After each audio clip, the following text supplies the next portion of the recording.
성부와 성자와 성령의 이름으로 아멘. 하늘을 우러러. 사랑하올 하느님 아버지 뜻 안에서 스승이신 예수님과 도우이신 성령님과 사랑하올 성모님과 성요셉 아버지와 성미카엘 대천사와 하늘의 모든 거룩한 천사들과 성인들의 정보를 청하며 기도드립니다. 아버지, 오늘도 전 인류가 아버지께 드리고자 하는 많은 사랑들이 있었습니다. 고통이 있었고 희생이 있었고 아버지께 드리고 싶은 어여쁜 예물이 있었고 그 아버지의 자녀들의 마음이 있었습니다. 또 미사가 있었고 예물들이 있었습니다. 희생이 있었고 아버지만이 마땅히 받으셔야 할 모든 권리와 영광과 영예와 권능이 있습니다. 이 모든 것들을 올바른 사제직을 수행하지 못해서 아버지께 바쳐지지 못했던 그 모든 것을 다 불러 모아 예수님과 어머니의 하나 되신 성심을 통해서 아버지 뜻에 고스란히 하나도 남김없이 다 봉헌드리오니 아버지 부디 너그러이 받으시고 위로받으시옵소서. 또한 위대하신 저희의 진실된 진정한 아버지, 오늘도 저희에게 말씀을 통해서 아버지 나라에 초대하여 주셔서 감사드립니다. 아버지가 살아 계시고 누리고 계시고 저희에게 공유하기를 원하시는 그 풍성하고 아름답고 완벽하며 지고하신 아버지 나라의 그 신비의 비밀의 세계를 진리라는 아버지께서 주시는 가르침을 통해 저희가 오늘도 한 걸음 한 걸음 그 비밀의 문을 열고 들어갈 수 있도록 많은 은총으로 깨닫게 하여 주시옵소서. 이 모든 기도 우리 주 그리스도를 통하여 비나이다. 아멘. 성부와 성자 성령의 이름으로 아멘. 안녕하십니까. 하나님의 뜻 선교수도의 윤피아수녀입니다. 오늘도 하나님 아버지께서 주신 진리의 세계 어떤 나라인지 기대감을 갖고 여러분과 함께 살펴보도록 하겠습니다. 2020년 2월 1일 연중 제3주간 토요일입니다. 제1독서 사무엘기하건 12장 1절에서 7절, 10절에서 17절까지 말씀입니다. 그 무렵 주님께서 나탄을 다윗에게 보내시니 나탄이 다윗에게 나아가 말하였다. 한 성읍에 두 사람이 살고 있었습니다. 한 사람은 부자이고 다른 사람은 가난했습니다. 부자에게는 양과 소가 매우 많았으나 가난한 이에게는 자기가 산 작은 암양 한 마리밖에는 아무것도 없었습니다.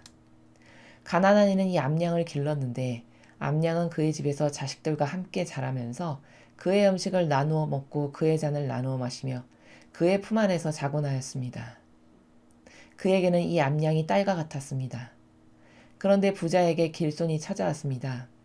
부자는 자기를 찾아온 나그네를 대접하려고 자기 양과 소 가운데서 하나를 잡고 싶진 않았습니다. 그래서 가난한 사람의 암양을 잡아 자신을 찾아온 사람을 대접하였습니다. 다윗은 그 부자에 대하여 몹시 화를 내며 나탄에게 말하였다. 주님께서 살아계신 한 그런 짓을 한 그 자는 죽어 마땅하다. 그는 그런 짓을 하고 동정심도 없었으니 그 암양을 네 곱절로 갚아야 한다. 그러자 나탄이 다윗에게 말하였다. 임금님이 바로 그 사람입니다. 주 이스라엘의 하느님께서 이렇게 말씀하십니다. 이제 내 집안에서는 칼부림이 영원히 그치지 않을 것이다. 네가 나를 무시하고 히타이트 사람 우리아의 아내를 데려다가 네 아내로 삼았기 때문이다. 주님께서 또 이렇게 말씀하십니다. 이제 내가 너를 거슬러 너의 집안에서 재앙이 일어나게 하겠다. 네가 지켜보는 가운데 내가 너의 아내들을 데려다 이웃에게 넘겨주리니 저 태양이 지켜보는 가운데 그가 너의 아내들과 잠자리를 같이 할 것이다. 너는 그 짓을 은밀하게 하였지만 나는 이 일을 이스라엘의 모든 백성 앞에서 그리고 태양이 지켜보는 가운데서 할 것이다. 그때 다윗이 나탄에게 내가 주님께 죄를 지었소 하고 고백하였다. 그러자 나탄이 다윗에게 말하였다. 주님께서 임금님의 죄를 용서하셨으니 임금님께서 돌아가시진 않을 것입니다. 다만 임금님께서 이 일로 주님을 몹시 업신여기셨으니 임금님에게서 태어난 아들은 반드시 죽고 말 것입니다. 그러고 나서 나탄은 자기 집으로 돌아갔다. 주님께서 우리아의 아내가 다윗에게 낳아준 아이를 치시니 아이가 큰 병이 들었다. 다윗은 그 어린아이를 위하여 하느님께 호소하였다. 다윗은 단식하며 방에 와서도 바닥에 누워 밤을 지냈다. 그의 궁 원로들이 그의 곁에 서서 그를 바닥에서 일으키려 하였으나 그는 마다하고 그들과 함께 음식을 먹으려고도 하지 않았다. 주님의 말씀입니다. 하나님 감사합니다.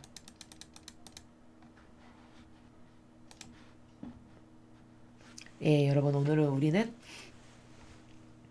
사무엘기 하권 12장의 내용에 대해서 보고 있습니다. 자, 어제 우리가 배웠던 것은 무엇이었죠? 다윗이 그토록 하느님께서 좋아하는 근성과 속성이 많았던 사람인데 그가 자만과 교만이 싹 들어오려고 하는 그 환경의 여건 가운데에서 살아가자 아니나 다를까 그의 가장 취약한 약점을 악이 타고 들어왔죠. 근데 그가 과거처럼 굉장히 고통과 인내와 희생으로 점철된 삶을 살 수밖에 없는 환경적 여건이었으면 그는 그 악에 넘어가지 않았을 겁니다. 근데 참으로도 희한한 아이러니한 인간의 속성이 인간은 그저 편안하고 안락하고 만족할 것이 있으면 반드시 그때가 악의 취약점인데 이것을 영적으로 경계하거나 깨어있지 못하면 백발백중 대부분의 사람은 다 거기 넘어간다는 겁니다. 그래서 이토록 다윗이 하나님께서 인정하시기를 눈에 넣어도 아프지 않은 내 아들 다윗이라고 말씀하실 만큼이었는데 아니나 다를까 다윗의 그 남자로서의 갖고 있는 취약점, 욕정이라는 것을 타고 악에 들어오니까 기가 막히게 넘어지죠. 그래서 결국은 평소 다윗이 가지고 있지 않은 참으로 비열하고 졸렬한 속성으로 그 우리아라는 사람을 가장 최전방에 배치하게 해서 비겁한 방법으로 죽여버렸죠. 그리고 그 아내는 취했고 이것을 하나님께서 모르실 리가 없죠. 마음의 그림자도 다 아시는 아버지께 비밀은 없죠. 오늘 이제 그것을 아신 아버지께서 다윗은 자신이 직접 하나님 아버지의 말씀을 듣고 반향을 잘 하기도 했지만 정치를 할 때, 치세를 할 때 예언자를 두었습니다. 아버지 말씀을 잘 듣기 위해서. 그래서 아버지께서 하시는 뜻을 잘 받아들이고 정치에, 치세에 반영하기 위해서 예언자를 두고 정치를 했었던 것을 우리가 알 수 있죠. 그 예언자가 바로 나탄입니다. 그래서 그 나탄에게 하나님의 말씀이 내렸습니다. 그래서 지금 오늘 나탄이 다윗에게 와서 주님이 하신 말씀을 지금 전하는 장면이죠. 근데 부자가 있고 가난한 사람이 있었는데 그 부자가 손님 접대를 하게 됐는데 그토록 자기는 양이 많으면서 가난한 사람은 겨우 꼴랑 한 마리 있는 그 양을 그 부자가 잡아다가 그 자신의 손님에게 대접을 했다. 이런 이야기를 합니다. 다윗이 어떻게 반향을 하죠? 다윗이 굉장히 정의가 있고 용맹스러웠잖아요. 속성 자체가. 그러니까 그 본연의 자신이 갖고 있는 그 정의가 끌어올라서 주님께서 살아계시는 그런 짓을 한 그자는 죽어 마땅하다. 이렇게 이야기합니다. 어떻게 그런 짓을 하고도 동정심도 없냐. 내 곱절로 갚아야 된다. 이렇게 거침없이 이야기를 하죠. 근데 참으로 코미디스러운 장면이 뭐냐. 이게 자기 자신이라는 걸 깨닫지 못했다는 겁니다. 이때까지도. 나탄이 와서 이렇게 사실적으로 이야기를 해줬을 때까지도 다윗은 자기를 두고 한 얘기인지를 전혀 정말 몰랐어요. 그럼 다윗이 그렇게 애매하고 멍청하고 아둔한 사람이었냐? 아니죠. 그가 가지고 있는 많은 속성들을 취합해서 볼 때 굉장히 민첩하고 용맹하고 판단력도 있고 이랬던 사람이었다는 것을 우리는 앞에 많은 사무엘 상하권을 통해서 지금까지 공부한 바에 의하면 다윗의 속성에 대해서 어느 정도 알고 있죠.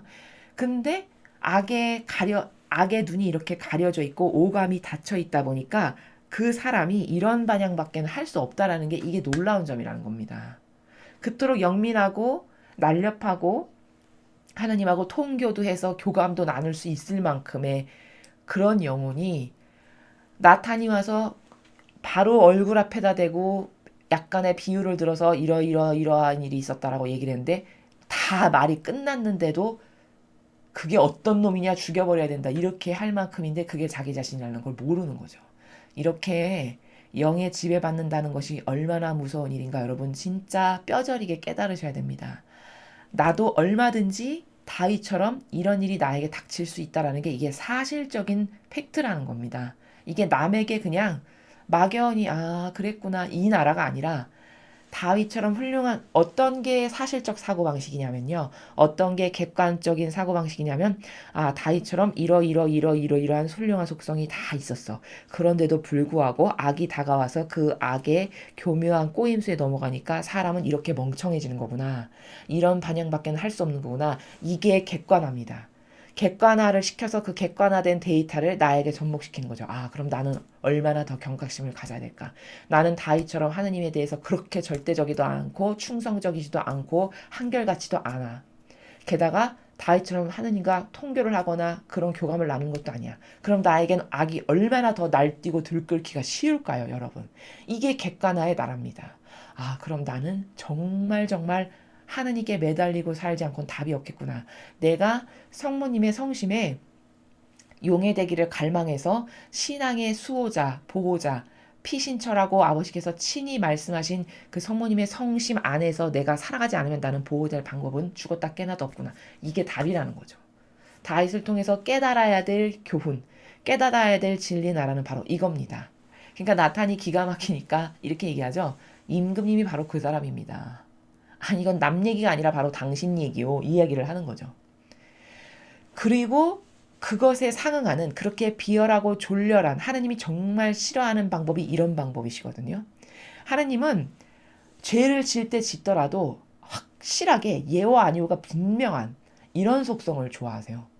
그러니까 이를테면은 사도 바울이 그토록 악랄하게 주님의 백성을 잡아 쳐넣기를 눈에 혈안이 돼서 할 만큼 악랄한, 그래서 그 당시에 하느님을 믿는 사람들이 사도 바울을 만나기를 진짜 꺼려하고 이를 박박갈 만큼 싫어했던 사도 바울의 특징이 그런 거였거든요.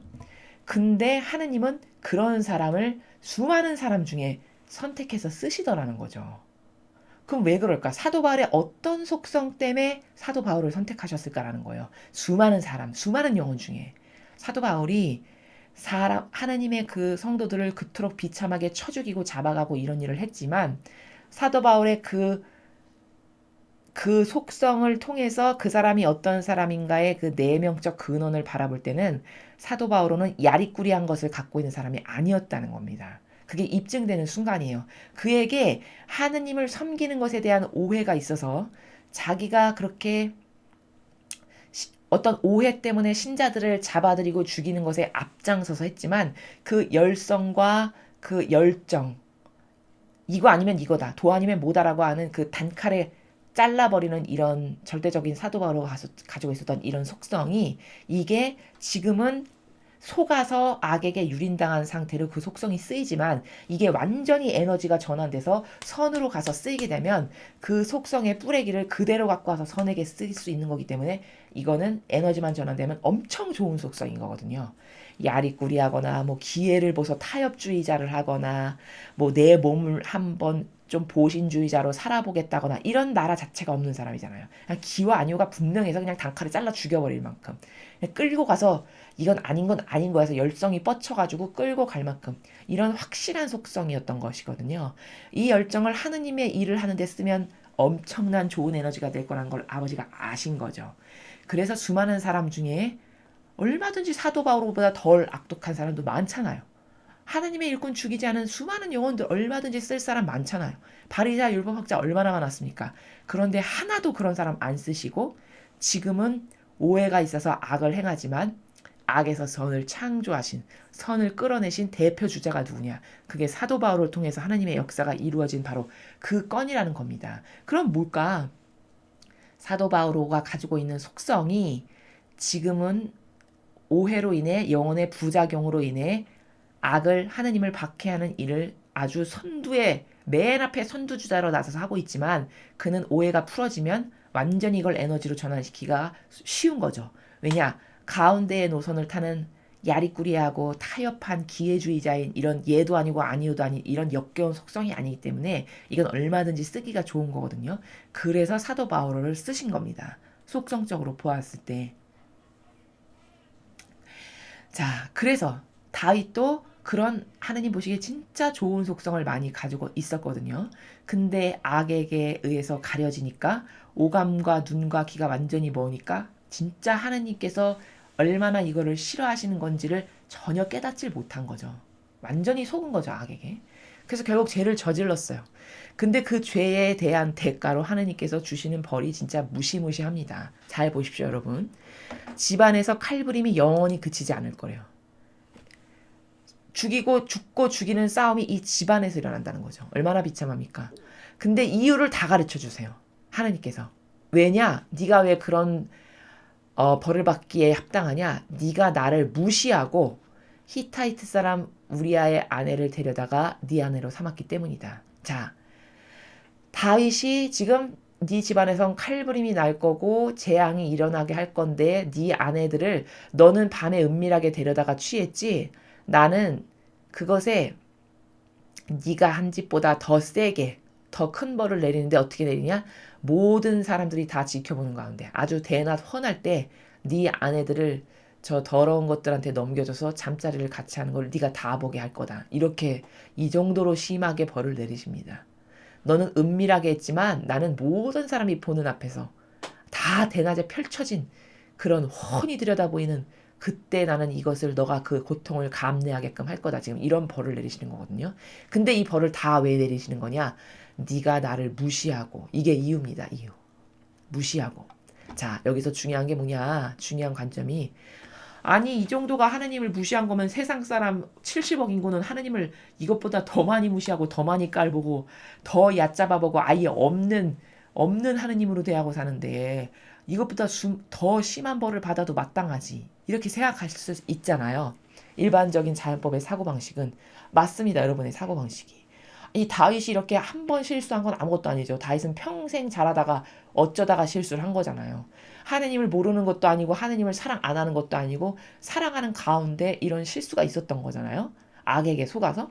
아 그럼 70억 지구에 살아가는 대부분의 영혼들은 아예 하느님을 이런 다윗 같은 사랑의 나라에서 마음으로 단 한 번도 사랑해보지 않은 사람이 부직 있을 텐데 그리고 매일 없는 하느님으로 대하고 매일같이 모욕과 역겨움만을 드리는 존재로 살아가는 사람이 얼마나 많습니까? 근데 다윗같이 이렇게 심각한 벌을 받진 않았죠. 그럼 도대체 다윗은 왜 네가 나를 무시하고의 이 죄 때문에 이런 벌을 받게 된 건가? 여러분, 많이 준 사람에게는 많은 것을 요구하신다 하셨습니다. 이게 공정과 정의의 하나님의 법칙이에요. 정말 정당하죠. 많은 것을 받았으면 받은 만큼 내어놓아서 열매를 맺어야 하는 것이 그게 정직한 겁니다. 자, 다윗은 정말 많은 은총을 하느님께로부터 받았어요. 그 16살에 아무것도 가진 것 없는 그저 사람들이 정말 그 당시에 사람으로 치지도 않았던 양치기나 하는 그런 소년을 일개 소년 나부랭이를 데려다가 한 나라의 왕으로 앉히셨잖아요. 그럼 그가 얼마나 많은 축복과 은총을 받은 겁니까? 감히 일반 사람은 상상도 할 수 없는 은총을 받은 거죠. 그러니까 많은 것을 내어놓아서 열매를 맺어야 될 의무가 다윗에게 있습니다.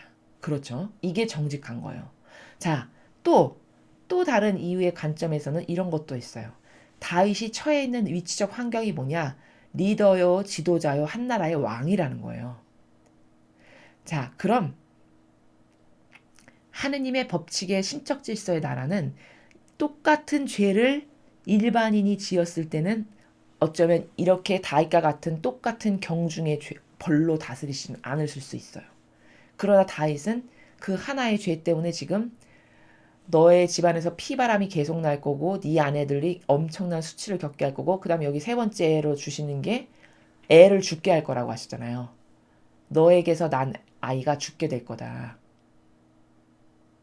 그거를 이 나탄의 입을 통해서 말씀하시죠. 임금님에게서 태어난 아들은 반드시 죽고 말 겁니다. 이런 어마무시한 벌을 지금 받게 되었어요. 다윗이. 그게 왜 그럴까? 네가 나를 무시하였기 때문이다. 라는 거예요. 그럼 일반인이 무시한 것과 이런 리더요, 지도자요, 굉장히 막강한 영향력을 수많은 수하의 사람들에게 끼칠 수밖에 없는 위치와 자리에 놓여져 있는 사람의 의무와 책무는 굉장히 막중한 거라는 것이 여기서 입증되는 겁니다. 다윗과 똑같은 죄를 일반 그냥 양이나 치는 백성이 저질렀으면은 어쩌면 이렇게까지 심한 벌은 안 받았을 수도 있다는 거죠. 그건 왜냐? 하느님이 주신 사랑의 크기의 무게가 다르고요. 첫 번째는 많은 사랑을 받았으면 그 사랑을 덜 받은 사람보다는 더 많은 것을 하나님께 드려야 되고 열매를 맺어야 되는 게 지극히 당연한 거예요. 두 번째로 그가 가지고 있는 이 직함과 직위의 권한이 수많은 이들에게, 자기 밑에 있는 수하의 사람들과 수많은 이들에게 막강한 영향력을 끼치는 지위와 권한의 그 자리에 앉아 있어요. 그럼 그런 사람은 그렇지 않은 사람에 비해서 엄청난 모범의 삶을 살아야 되는 게 마땅한 거죠. 그렇게 살라고 그 직함과 권위를 허락하셨으니까요. 그것을 주신 분이 아버지시니까. 그러니까 그것에 걸맞는 정신세계와 처신의 나라를 살지 않으면 참으로 비참한 거예요. 근데 다윗은 지금까지 늘 하나님을 경외하는 마음으로 자기 사사로운 감정이나 자기를 앞서가기보다는 이것을 나에게 허락하신 진실한 주인이 아버지시라는 걸 정말 마음속으로 진실하게 믿고 살았어요. 그렇기 때문에 하나님을 존중해드렸고 그분의 권리를 인정해드렸고 항상 그분이 앞서가시게 해드렸거든요. 근데 찰나의 순간에 마귀가 왔을 때 그걸 완전히 까먹은 거예요. 완전히 상실하고 별개의 인간으로 완전 자아의 종이 돼서 이런 짓을 저지른 거죠. 그렇고 나니까 하나님께서 이 영혼에게 벌하시기를 무려 이런 삼중고를 주시면서 일반 사람은 이거 하나만 줘도 감당 못할 이것을 마구 그냥 주십니다. 그래서 진짜 애가 죽게 된 거예요. 이런 다윗에게 이런 벌이 내려진 이유가 다 뭐냐? 임금님이 주님을 업신여기셨습니다. 이런 말이 여기 보입니다. 그쵸? 14절에 앞에서는 네가 나를 무시했다. 업신여겼다. 이 말을 해요. 그러니까 뭐냐? 여러분 높아지는 것만을 좋아해서는 안 되는 게 천상의 나라는요. 정말 정밀할 만큼 퍼펙트하고 완벽한 나라거든요. 이 지상은요. 조국 딸처럼 시험 안 보고도 의사 될 수 있는 야비하고 얍삽한 방법이 허용될지 모르지만 천상의 나라는 그런 게 얄짤없는 나라입니다. 무게 그람수를 하느님께서 재시기를 나노 단위만큼의 눈금자까지도 다 헤아리시는 분이세요. 어디서 우리는 그걸 확인할 수 있냐? 머리카락의 수를 세어놨다라는 바로 그 장면에서 아버지는 이렇게 미세하고 작고 정밀한 것까지 퍼펙트하게 다 헤아리시는 분이시구나. 그러니까 거짓의 그림자라는 게 있을 수가 없는 나라예요. 이렇게 완벽하게 퍼펙트한 나라거든요. 천상 나라 자체가. 그러니까 무게가 달리기를 감히 어떤 사람 하나가 와서 이건 잘못됐습니다. 라고 입을 뻥끗 열어서 말할 계제가 허락되지 않는 이런 나라라는 거죠. 자, 그런 나라니, 그렇게 공정하신 나라니 하느님께서 그 각각의 영혼이 처해 있는 상황과 환경마다 무게를 재시는 게 다 다르다라는 거예요. 너는 이만큼 많은 사랑을 나한테 받았으니 너가 마땅히 내가 준 사랑으로 남이 1개 열매 맺었으면 너는 내가 5개 줬으면 5개의 열매는 당연히 맺어야 될 그 위치다라는 것이고 다른 사람이 수많은 지구의 온 인류가 업신여겼어도 벌 한 번 안 받고 지금까지 잘 먹고 잘 사는 사람이 숱하게 많은데 왜 다윗은 이랬나? 그가 누리고 있는 그 모든 엄청난 영향력의 자리에 앉아있는 그 직함과 직분과 권한이 하나님하고 절대 무관하지가 않고 별개일 수가 없는 아버지의 뜻을 정확하게 반영해서 자기 뜻으로 살면 절대 안 되는 왕의 위치라는 바로 이것 때문에 남은 그렇게 살아도 이런 똑같은 죄악을 안 받을 수 있을지 모르겠으나 왕이요, 리더요, 지도자요, 대통령이라는 직분에 앉아 있으면 이렇게 하나님을 깔보고 무시하고 업신여기고 내 자아로 멋대로 행동하고 산다? 그럼 이런 벌이 내린다라는 겁니다. 여러분 이건 엄청 무서운 원리예요. 여기서만 국한되는 것이 아니라 이건 전방위적으로 다 적용되는. 제가 말씀드렸죠. 신적 질서는 이 시대 요때 요 타이밍에만 이랬지 이거면 성경을 잘못 이해하시는 거예요. 성경은 항상 말씀드렸지만 원리적이고 근원적인 나라입니다. 굉장히 보편적으로 아버지께서 설정의 절대값이 딱딱딱딱 있으셔서 이 설정의 절대값에서 벗어나서 이때 이런 벌이 내려지고 이렇게 망했어. 그럼 똑같은 설정값의 나라가 수천 년이나 수백 년이 지냈다라고 해서 변하느냐? 절대 변하지 않는 무변의 나라예요. 그러니까 절대성의 나라인 거예요.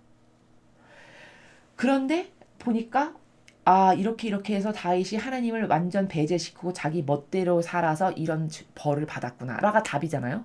왜? 대통령의 자리니까. 권한을 많이 가진 자리니까. 왕의 자리니까라는 거예요. 왜? 영향력을 많이 끼칠 수밖에 없는 자리니까. 자, 그럼 그대로 갖고 와 봅시다. 교황이 교황으로서의 의무와 책무를 다하지 않으면 여러분 그게 얼마나 저주받은 자리인지 아십니까? 주교와 추기경과 사제와 고위 성직자가 자신에게 주어진 그 역할의 직분의 자리의 책임의 무게를 느끼지 못해서 하느님을 이렇게 업신여기고 완전히 배제시켜서 내 멋대로 내 자아가 시키는 충직한 자아의 종으로서 살면 그 끝의 말로는 어떨까가 오늘 여기 다윗을 통해서 보여진다라는 사실이죠. 너무나도 정확한 거예요, 이거는. 차라리 다윗은 이렇게 현세에서 벌을 받았으니까 나아요. 만일 지금 벌이 주어지지 않고 있다. 내가 이렇게 하나님을 무시하고 완전히 배제시키고 깔보고 없는 하나님으로 생각하고 막 사는데도 지금 나에게 당장 해가 없다. 그럼 더 벌벌벌벌 떨면서 두려워야 된다. 왜일까? 차라리 다윗은 지상에서 다 갚았잖아요. 죽어서까지 갚을 일은 없게끔 하나님이 지상에서 다 갚게 하신 거예요. 근데 내가 분명히 하느님과 상관없는 존재로 막 살아가고 있는데 내가 고위성직자야. 교황이야, 주교야, 리더요. 한 나라의 대통령이고 총리고 국회의원이야. 근데 누가 봐도 이건 공정과 정의가 아닌 사욕과 욕망으로 가득한 것을 매일같이 취하고 살아가는데 지금 잘 먹고 잘 살고 아무런 문제가 없어. 그럼 여러분 이거는 정말 사시나물 떨듯이 떨어야 될 나라라고 제가 왜 말씀드리느냐. 지상에서 하나도 못 갚았잖아요. 살아있는 동안. 그럼 그 영혼 어떻게 될까요? 이건 죽은 다음에 지옥 중에서도 완전 상지옥 가장 끝자리. 정말 뜨거워서 달달달달달 달가 볶아진다는 정말 0.1초도 참을 수 없어가지고 고통으로 울부짖는 그런 나라 있죠. 지옥 중에서도 완전 센. 이게 갈 거 뻔한 거예요. 답이 정해져 있잖아요, 여기. 차라리 다윗은 진짜 사랑받는 아들이었다는 게 또 한편으로는 입증되는 게 하느님께서 죽어서 그 영혼이 달달달달 볶이는 것까지 그렇게까지는 안 하시고 차라리 이 지상에서 이 육이 살아있을 때 배상과 보석을 할 수 있는 기회를 주시는 거죠. 이것도 하나님의 사랑의 엄청난 크나큰 방법이라는 게 여러분 보이십니까? 그러니까 여러분은 사랑에 대해서 엄청 오해가 많고 사랑의 나라를 진짜 하느님이 가지고 계신 지고하신 사랑의 나라의 크기를 감히 잴 수도 없지만 만약에 억만 개라고 하면 우리 인간이 하느님의 사랑에 대해서 이해하는 수준은 그저 억만 개 중에 몇 개? 이 정도 수준이라는 거예요. 이게 사랑의 표현이에요. 하나님의 사랑의 표현. 왜 사랑의 표현이냐? 제가 지금 설명드렸죠. 이렇게 아버지를 무시하고 깔보고 업신여기는 짓을 딱 하나 했는데 이렇게 심하게 내치시죠. 그건 뭘까?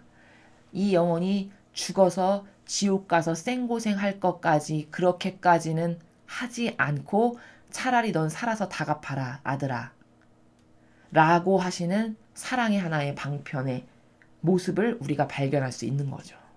이게 낫잖아요. 죽어서 영원히 달달달달 볶이는 것보다.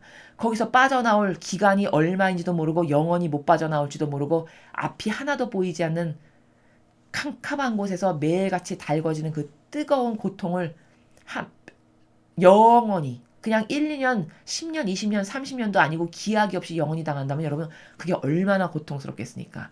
근데 그 고통을 도대체 못 느껴야 말이죠. 이렇게 살이 여기 찢어지면 아프잖아요, 우리는? 그것과 똑같이 그걸 느낀다는 겁니다, 문제는. 영혼이. 우리가 이렇게 생살이 쫙 찢어지면 아프다라고 느끼는 그 사실적 고통을 그 지옥에서 달달달달 벗길 때 진짜로 그 영혼이 사실적으로 이렇게 찢어지는 것과 같은 고통을 느낀다는 거죠. 이러니까 죽겠는 거예요. 이러니까 지옥이 무서운 거거든요. 근데 그렇게까지 안 하게끔 여기서 배상과 보석을 다 하게끔 아버지의 사랑의 나라의 한 방법이다. 라는 것을 또한 우리가 알 수 있죠. 자, 그리고 또한 이게 하나님의 사랑의 표현의 방법이라는 것을 어떻게 두 번째로 확인할 수 있냐. 여러분, 지상에서도 부모님들이 만약에 저희의 강의를 들으시면 여러분 진짜 솔직한 말로 올바로 된 정신세계를 가지고 있는 부모님이시라면은 올바로 된 정신세계를 가지고 있는 부모가 자식을 사랑할 때 어떡하죠? 많이 사랑하는 자식일수록 매를 더 많이 때립니다. 그건 왜 그럴까요? 걔가 더 퍼펙트하게 완벽해졌으면 좋겠는데 이 사랑의 마음 때문에 요 작은 것 하나라도 허락하지 않고 매를 드시면서 응징을 해서 그 아이가 더 퍼펙트해지고 더 완벽해지고 더 존경받고 사랑받고 인정받는 그런 사람이 되기를 원해서 더 많은 매를 가혹하게 드시는 거죠. 이게 사랑이 아니고 무엇이겠습니까? 사람은 너무나도 단편적이고 짐승 같은 진짜 개 머리 수준밖에는 안 되는 것이 그렇게 그렇게 하면 그걸 사랑이 아닌 거라고 생각해요. 부모가 심하게 매를 두고 욕을 해가면서 막 나무라면서 자란 그렇게 키운 자식의 대부분의 트라우마가 뭐냐? 아, 나는 부모한테 사랑 못 받고 자랐다. 이렇게 생각한다는 거예요. 제가 상담을 이렇게 하면 그 대부분의 영혼들이 갖고 있는 오해가 뭐냐? 그런 가정 환경에서 자라신 분들은 나는 부모한테 사랑을 못 받고 자랐고요. 우리 부모님은 이렇게 무섭고 엄격해가지고 나는 맨날 눈치 보고 살았고 이렇게 말씀하신다는 거예요. 그건 뭐냐면 마귀가 그 영혼의 사고방식 안에 사랑이라는 나라를 교란을 시켜가지고 그게 사실은 정말 주기 힘든 사랑을 준 거거든요. 아무에게나 줄 수 없는. 그렇잖아요, 여러분. 아니 옆집 애한테 매를 때리진 않잖아요. 그쵸? 나하고 상관없는 무관한. 걔가 아무리 뭐 사과를 훔쳐먹건 도둑질을 하건 사람을 죽이건 말건 간에 아무리 잘못된다 해도 내 부모가 걔를 때리진 않아요. 그건 왜일까? 나랑 무관하기 때문인 거예요. 사랑하지 않기 때문에. 근데 내 자식은 티끌 하나도 봐줄 수가 없고 그걸 매로 다스릴 수밖에 없어. 그럼 이건 진짜 사랑하는 거죠. 그러니까 사랑의 나라의 관점이 너무나도 한쪽으로 치우치다 보니까 자비하면 그저 퍼주고 떠받들어주고 먹여주고 모든 것을 다 제공받으면 이게 자비, 이게 사랑. 이렇게 착각하게 만드는 거죠, 마귀가. 그래서 그 영혼이 성인이 돼서까지도 그 오해를 풀어줄 수 있는 어떤 계제가 없었잖아요. 혹은 진리를 못 만났어. 그럼 어떻게 될까요? 그 트라우마와 그 상처라고 생각하는 것을 그대로 안고 성장을 해요. 그러고 나서는 어떤 계제가 돼서 뭐 영적인 상담을 해서 이야기를 들어보면 이 영혼에 이렇게 꼬여있는 문제가 어디 있나라고 보면 그 어렸을 때 부모로부터 받았던 그것을 사랑받지 못했고 나는 엄격하고 무서운 부모 밑에서 맨날 맞고만 살았다라고 생각하게끔 마귀가 교란을 이미 시켜놓은 거죠. 사고방식이. 그럼 그 영혼이 가지고 있는 그 사고방식이 얼마나 오해와 부작용과 망상으로 가득한 건지를 풀어서 설명을 해드려야 돼요. 제가 지금 이렇게 객관화 시키듯이. 그거는 진실로 사랑하지 않으면 절대 줄 수 없는 거다. 그 매라는 나라가 사실은 사랑의 나라다. 다윗을 보세요. 아버지가 다윗을 어떻게 인정하셨죠? 내 사랑하는 아들 다윗. 눈에 넣어도 아프지 않은데 남은 한 개만 줘도 될 거를 벌을 3개나 주시네. 이거 어떻게 된 거야? 이게 모순이네. 이게 무슨 사랑이야. 저주를 퍼본 거지. 이렇게 생각하는 거예요. 그런 사고방식은. 그 마귀가 불러일으키는 사랑에 대한 이상한 오해는. 그렇죠. 이거 앞뒤가 안 맞잖아요, 여러분. 조금만 객관화시키면 금방 깨달을 수 있는 내용이거든요. 이런 거 다. 그렇잖아요. 수많은 왕들이 있었어요, 이스라엘에. 사울부터 시작해서 그때부터는 계속 왕이 있었단 말이죠. 왕이 다스리는 왕조 시대였단 말이에요. 앞에 수많은 예언자들도 많았어요. 판관이며 뭐. 근데 그렇게 많은 사람들 중에 하느님이 유일무이하게 다윗에게만 사랑하는 내 아들 다윗아, 눈에 넣어도 아프지 않은 내 아들 다윗, 너 같은 아들은 과거에도 없었고 현재에도 없고 앞으로 미래도 없을 것이다. 이렇게 인정해 주셨단 말이에요. 직접 아버지께서. 아버지가 빈말을 하시는 분이 아니시죠. 하나님 아버지께서. 그럼 그토록 사랑한다라고 절절히 고백을 하셨어요. 그분의 성성을 걸어서. 근데 그토록 사랑한다고 절절히 고백한 아들이 잘못해가지고 죄에 실수 하나 저질렀어. 그랬더니 그토록 사랑하신다면서 세상에 다른 사람에게는 3가지 중에 1개밖에 안 줄 법한 벌을 한꺼번에 3개를 쏟아부으시네. 자식 죽여, 아내 그렇게 못 볼 걸 보게 해. 이 집안에서 전쟁이 끊이지 않게, 칼부림이 끊이지 않게. 이게 얼마나 지긋지긋한 고통의 세월이 되겠습니까? 앞으로 다윗에게. 얼마나 크나큰 벌이에요. 이게 감당할 수 없을 만큼 고통스러운 벌이죠. 이런 벌을 눈에 넣어도 아프지 않은 아들에게 주신다는 거예요. 그럼 도대체 사랑이라는 게 도대체 뭔가? 도대체 사랑이라는 거는 진짜 모순적이네. 입으로는 눈에 넣어도 아프지 않다며 뭐 이렇게 벌을 이렇게나 많이 주셔. 그런 인간의 삐딱한 꼬인 사고방식으로는 그렇게 볼 수밖에 없죠. 이 상황을. 그러니까 완전 잘못 알고 있다는 거예요. 사랑의 나라에 대해서. 여러분, 옛날 어르신들의 속담 중에 귀한 자식일수록 매를 더든다는 속담이 있습니다. 저희 할머니한테 들었던 얘기인데요. 귀하면 귀할수록 귀한 자식에게 더 매를 든다는 거예요. 그럼 왜 그럴까? 명품을 만들고 싶은 부모의 사랑의 표현이죠. 계속 초콜릿을 먹어. 100kg인데. 근데 좋은 말로 했는데도 안 돼. 처음에는 좋게 좋게 하시겠죠. 좋은 말로 구슬리고 토닥이고 그러면 안 된단다 이렇게 했는데 안 돼. 그러면 그 자식을 포기하고 버리지 않은 다음에는 그 다음은 어떻게 될까요? 그 다음에는 징계를 할 수밖에 없죠.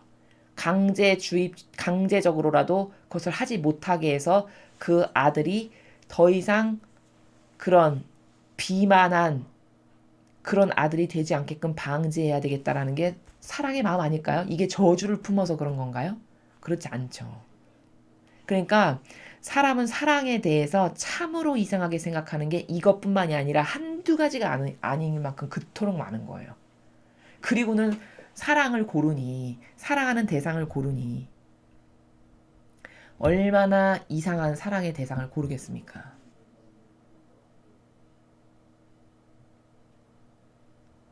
대부분의 사랑의 대상을 고른다는 것은 그저 나에게 잘해주는 자비만으로 가득하고 친절의 마귀를 달고 오는 사람이 나를 사랑한다라고 착각해요.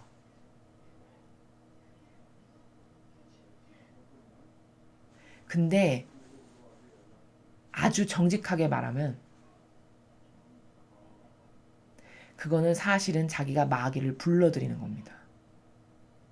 이게 진실이에요. 친절의 교묘한 마귀를 자기가 불러들인다는 거죠. 오히려 나에게 쓴소리하고 나에게 온갖 매를 가하면서도 내가 올바라지기를 바래서 그 매를 주시는 부모의 사랑이 사실은 진실된 하느님의 사랑을 조금 닮은 것이다. 라는 것을 우리가 내가 정말 수많은 오해 가운데 살았구나. 사랑이 뭔지 여태 몰랐네. 이렇게 객관화를 시킬 줄 알아야 되겠습니다. 자, 그래서 오늘 1독서는 다윗에 대해서 다윗이 왜 이런 크나큰 벌을 받을 수밖에 없는지 또 사랑이 뭔지에 대해서 추가로 덧붙여서 말씀을 드렸습니다. 리더가 얼마나 중요한가, 리더가 어떻게 반영하는가가 진짜 중요하다. 리더는 그 역할을 다 하고 살지 못하잖아요. 그럼 차라리 안 되는 이만 못하는 거예요. 차라리 너는 나를 몰랐었던 게 더 낫다에 해당되는 게 리더가 똑바로 반영하지 못하고 살 때의 나라를 하느님은 성경에서 차라리 너는 나를 몰랐을 때가 낫다 이렇게 말씀하신다는 겁니다. 그러니까 여러분, 높은 직함과 직위와 권한을 가지고 있어. 근데 그것에 따른 책무를 다하지 않았어. 근데 지금 평온해. 그냥 삶이. 그러니까 이 사람들이 더 깨닫지 못하는 거거든요. 뭐 맨날 똑같이 그렇게 하고 살아도 아무런 자격이 영향력이 없으니까. 이건 뭐냐? 사실은 하느님이 다윗처럼까지 사랑하진 않으시는 거죠. 이 지상에서 다 갚을 수 있을 만큼 고통을 주시고 치욕과 모욕을 달달 주심으로써 그것을 갚고 깨닫게 하시면 깨닫게 해서 올바르게 하실 만큼의 기회도 주지 않으시는 거예요. 그 기회마저도 허락지 않으시는 거죠. 그럼 어디 가서 갚아야 될까? 천상의 나라는 공짜가 없으니까 당연히 죽어서 지옥 가서 달달달달달달 볶이면서 갚아야 되겠죠. 그게 정직한 나라라니까요, 천상은. 빼도 박도 할 수 있는 나라가 아니에요. 용 빼는 수가 없는 나라예요. 이게 원리예요, 원리. 그렇기 때문에 난 진짜 비참한 나락으로 떨어질 수밖에 없구나. 내가 지금 이렇게 하느님하고 별개로 막 사는데도 나에게 안락이 있고 기쁨이 있고 편안해. 고통이 없어. 그럼 나는 내 영혼은 이제 지옥 가서 달달 볶일 일밖에 없구나. 이게 답이라는 겁니다. 다음으로 복음을 함께 보시겠습니다. 마르코복음 4장 35절에서 41절까지 말씀입니다. 주님 영광 받으소서.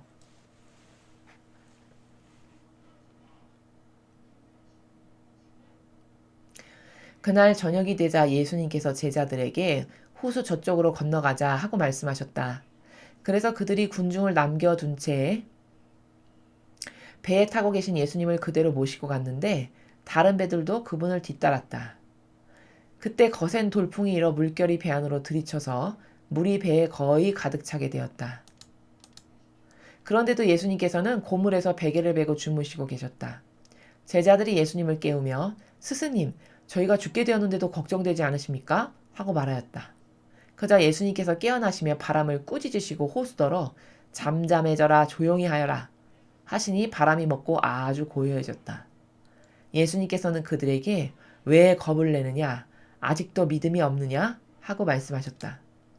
그들은 큰 두려움에 사로잡혀 서로 말하였다. 도대체 이분이 누구시기에 바람과 호수까지 복종하는가? 주님의 말씀입니다. 그리스도님 찬미합니다. 오늘 복음은 마르코 복음입니다. 이 복음도 여러분께서 익히 많이 들어서 여러 번 들으셔서 잘 아시는 복음이십니다.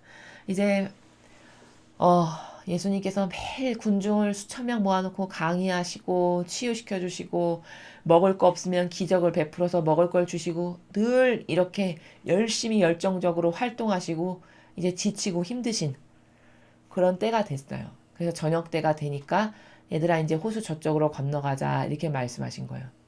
그래서 군중을 이제 거기다 그냥 강의하고 이렇게 가르쳤던 군중은 그냥 남겨두고 배에 타신 채 예수님을 모시고 제자들과 함께 이제 저쪽으로 갔어요. 근데 돌풍이 막 일기 시작하는 거예요. 바다에. 호수에. 돌풍이 막 일기 시작하면서 배 안으로 막 물이 들어차고 가득 차고 뭐 침몰되기 직전까지 가는 거죠. 그러니까 이제 점점 무서워지는 거죠. 두려움이 엄습하고 인간적으로 제자들이. 그러니까 근데 예수님은 그냥 태평하게 한쪽에서 이렇게 머리 베고 주무시고 계신 거야. 그러니까 제자들이 뭐라고 하죠? 스님, 지금 죽게 됐는데 걱정되지 않으십니까? 아, 지금 죽게 됐는데 잠이 오십니까? 뭐 이런 얘기죠. 그러니까 예수님께서 깨어나셔서 바람을 꾸짖으셨어요. 호수더러 잠잠해져라 조용히 하여라 이렇게 하니까 그 즉시 멎고 고요해진 거죠. 자, 여기 39절에 이 원리는 어떻게 가능한 거냐면요, 여러분. 그러니까 이런 겁니다. 영적으로. 이 호수나 뭐 바람이나 이런 자연물은 인간같이 뭐 사욕과 욕망이나 자아가 있어가지고 아버지의 뜻을 거부하는 이런 나라가 없는 자연 그대로 본연의 모습을 그대로 간직하고 유지하고 있는 순수 자체인 그 생물체들인 거예요. 그냥 아버지가 명령하면 바로 그 즉시 이루어지는. 그럼 왜 그러냐? 인간만 유일하게 이런 법칙에서 벗어나 있다고 제가 다른 강의에서 말씀드렸는데 인간만 순종이 없어요. 왜냐? 그놈의 자아, 역겨운 자기 뜻, 자기의 기준, 자기 선이라는 그놈의 자아가 항상 하나님보다 먼저 우선하는 주인이에요. 나의. 그렇기 때문에 하나님이 뭐 어떤 징표를 보이거나 뭐를 명령하시거나 말씀하시거나 해도 감흥도 없고 그것에 순종하고 싶은 마음도 없고 항상 지 멋대로 사는 게 아예 익숙해요. 그러니까 무질서 자체라고 제가 말씀을 드렸잖아요. 인간이. 근데 다른 모든 사물은 하나님께서 만드신 온 우주 만물의 모든 사물은 다 질서 정연해요. 아버지께서 너 여기 심겨져 있어라 그러면 나무는 인간이 뽑아서 다른 데 심지 않은 다음에는 일평생 거기 그냥 계속 있어요. 죽을 때까지. 고목나무 돼서 말라 죽어서 없어질 때까지 계속 그 자리에 있어요. 이게 뭐냐? 본연의 질서에서 벗어나지 않고 있는 그대로 다 질서정연하게 각자 제자리에 있는 거예요. 온 우주 만물의 모든 사물이 창조된 모든 만물이. 그러니까 뭘까? 오늘 이 일도 39절도 신기하네 기적이네 이게 아니라 이게 과학적으로 얼마든지 가능한 거라니까요. 조금만 생각을 해보세요 여러분. 만들어진 내가 이 기계를 만들었어. 이를테면 내가 이 컴퓨터를 만들었어. 그럼 이 컴퓨터의 조작법을 만든 내가 가장 잘 알잖아요. 내가 조립하고 온통 통째로 다 내 손을 거쳐서 만들었어. 그럼 시스템을 구현한 것도 나고 만드는 방법 어디를 누르면 뭐가 어떻게 되고 이런 거는 다 나에게만 있잖아요. 모든 해답의 원리가. 그럼 이 컴퓨터는 어떻게 반영할 수밖에 없죠? 내가 꾹꾹 누르고 내가 이렇게 해라 저렇게 해라 명령한 대로밖에 할 수 없는 게 얘의 본연의 위치예요. 그러니까 뭘까? 바람이나 호수에게 잠잠해져라 조용히 해라 이러면은 걔네들은 그냥 이 컴퓨터처럼 창조주인 내가 만든 내가 야 이렇게 조용히 해 이 자리에 가 있어 이렇게 하면 그냥 내 말대로 그대로 컴퓨터가 움직이듯이 그대로 움직이는 게 지극히 당연한 거예요. 하나도 이게 이상한 게 아닙니다 여러분. 그쵸?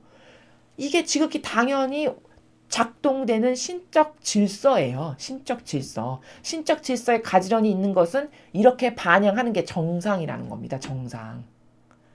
오, 대단하네. 이게 아니고. 물론 신이시기 하죠. 예수님께서. 그리고 이 모든 것을 만드신 주인이시고. 그러나 말이 안 돼서 이게 오, 어떻게 이런 일이 있지? 이거 신이니까 가능한가 봐. 이 나라는 이 질서, 신적인 질서의 나라를 이해를 못했기 때문에 그렇게 말씀을 하시는 거고, 여러분들이 조금만 생각해보면 다 알 수 있잖아요. 아, 그렇구나. 그렇게 올바르게 질서 가지런하게 정돈되어 있기 때문에 그냥 명령하면 명령하는 대로 바로바로 즉시 반영하는 그런 모든 질서 안에 온 우주 만물의 자연물은 그대로 있는 거예요. 오로지 여기서 누구만 벗어났냐? 인간만 벗어나 있는 상태예요. 그러니까 인간은 아무리 하나님께서 무엇을 말씀하시거나 교감을 하시기 위해서 나에게 어떤 주파수를 던져도 알아듣질 못해요. 자연은 그게 다 돼요. 근데 인간은 하나님께서 나에게 어떤 액션을 취하시거나 어떤 힌트를 주시거나 어떤 뭐 주파수를 보내거나 뭔가 액션을 취하셔도 알아들을 수가 없어요. 그럼 왜 그럴까? 아예 질서의 나라의 다스림에서 벗어나 있는 무질서의 존재고 이 자아라는 존재 자체가 또 그 인간의 가지고 있는 고질적 특징 중에 그 교만이라는 것이 주인을 알아보는 걸 상실한 거예요. 주인을 알아보기를 이제 완전 상실해버린 거예요. 그 교만 때문에. 그래서 지가 저의 주인으로 살아요. 근데 여러분 사실 정직하게 인정하면 나의 주인은 누구죠? 이걸 내가 만들었나요? 내가 이렇게 생기길 원해서 이렇게 빚어서 내가 만든 게 아니잖아요. 나를 이렇게 만든 주인이 반드시 존재한다는 거죠. 그럼 그 주인에 의해서 온 우주 만물이 움직여지듯이 나도 겸손하고 정직한 나라에서 주인이 원하시는 대로 움직여져야 되는 게 사실은 맞는 거죠. 그게 질서 정연한 거예요. 근데 인간만 거기서 벗어나서 멋대로 산 지가 지금 수천 년이 지난 거죠. 그래서 이런 온 우주 만물은 예수님이 말씀하시면 그대로 다 되는 거예요. 잠잠해라 그럼 잠잠해지고 멎어라 그럼 멎고 이렇게 되는 거죠. 자, 그리고 중요한 건 여기서 이게 아닙니다. 일개의 개념을 신적인 질서의 나라가 과연 뭔가? 라는 것을 지금 설명드린 겁니다. 오늘 우리가 이 복음에서 봐야 될 건 사실 중요한 건 이게 아니에요. 뒤에 관점이 하나 있는데, 자, 그러니까 예수님이 명령하시니까 이제 그때 조용해졌어요. 그러니까 제자들에게 뭐라 하셨냐? 왜 겁을 내느냐? 아직도 믿음이 없느냐? 이렇게 말씀하셨어요. 제자들에게. 아직도 믿음이 없느냐? 그들은 큰 두려움에 사로잡혀 서로 말해. 제자들이 예수님이 한번 딱 명령하시니까 모든 것이 다 조용해지고 질서 정연하게 딱딱 자리가 잡히는 걸 보고 완전 두려워진 거예요. 가만있어 봐. 이분이 누구지? 도대체 이분이 누구이시기에 바람과 호수까지 복종하는가? 이렇게 자기네끼리 떠드는 거예요. 웅시렁 되면서. 야, 도대체 이분이 누구시냐? 야, 누구시길래 이렇게 바람이 호수까지 조용해지냐? 이렇게 자기네끼리 이러고 있는 거죠, 지금 제자들이. 여러분, 한심하시죠? 제자들이. 한심하지 않으십니까? 일단 인간적으로. 근데 여러분, 이 믿음이 없느냐 이렇게 하셨잖아요. 자, 지금 제자들이 예수님을 따라다니면서 학습하고 습득하고 배우고 훈련을 받는 중이에요. 제자들의 상태가. 그리고 예수님은 항상 늘 가까이에 제자들을 데리고 다니면서 살아있는 산교육을 시키셨어요. 그냥 앉아서 무슨 책이나 뭐 맹자와 공자와 이렇게 읽어버리는 무슨 그런 교육을 시키시는 게 아니고 살아있는 하느님을 항상 데리고 다니면서 군중 가운데서 아픈 사람을 치유시켜주고 병자를 낫게 하고 마귀를 내쫓게 하고 이런 것을 사실적이고 실제적으로 보게 하는 가운데 실제적 교육을 늘 같이 데리고 다니면서 동반하시면서 다 시키셨단 말이에요. 그러니까 이 사람들은 여기 지금까지 많은 기적을 봤어요. 예수님이 어떤 분이신지에 대한 것을 참으로 많이 봤단 말이에요. 근데도 아직도 이 제자들의 반향을 보면 우리가 뭘 느낄 수 있죠? 아, 제자들은 진짜 예수님이 누구신지를 아직까지도 몰랐구나. 진짜 사실적으로 하느님의 아들이시고 저분이 신이셔, 그리스도셔, 메시아셔라는 인식이 아직까지도 없었던 거예요. 그 많은 것을 봤는데도. 그럼 이거는 왜 이러냐? 왜 이런 상태냐? 자, 여러분, 이 시대에 주도적 역할을 하고 모든 권한과 권리를 다 누리고 온 이스라엘 백성을 지배하고 다스렸던 세력은 누구냐? 율법학자와 바리사이들이었어요.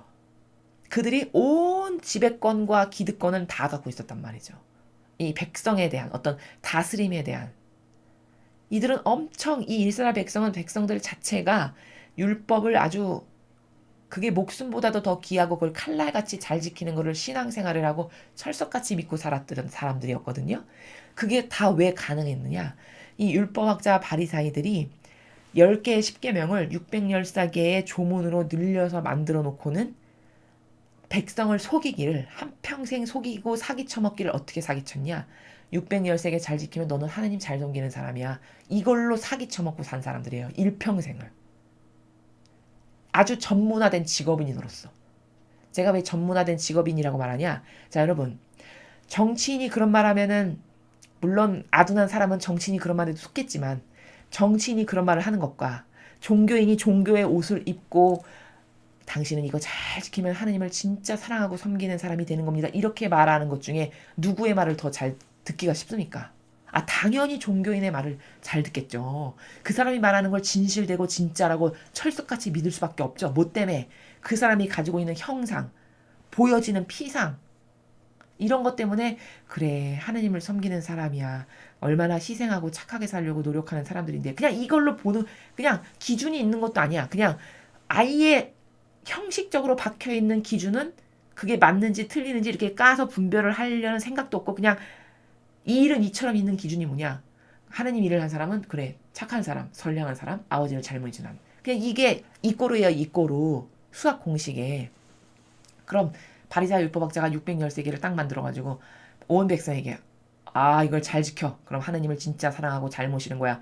이렇게 매일 교육을 했다고 해봅시다. 매일 그런 거짓 카리스마의 모범을 보이고 이렇게 했다라고 해보세요. 그럼 그것을 맨날 같이 보고 자란 사람들은 어떤 사고방식밖에는 여기 없을까요? 그게 다라고 믿는 사고방식밖에는 없는 거예요. 없을 수밖에 없어요. 그게 한계성이에요. 보고 자란 게 자신의 사고방식의 세계의 영향력이 그게 다일 수밖에 없는 게 지극히 당연한 거 아니겠습니까? 이스라엘 백성의 신앙의 나라라는 세계는 그저 율법주의자가 가르치는 그 율법, 그들이 맨날 따르라고 강요하는 제도와 전통, 이게 다인 거예요. 그럼 제자들도 뭘까? 예수님을 물론 은총으로 만났고 뽑히긴 했지만 아직까지도 뭐가 있냐? 그 율법주의자들이 만들어 놓은 그 피상과 형상에 갇혀 있는 사고방식의 나라에서 아직 그게 완전히 다 깨지지가 않은 거죠. 그러니까 아직도 믿음이 없느냐? 이렇게 말씀하시잖아요. 예수님이. 넌 아직도 그 프레임에서 안 나왔니?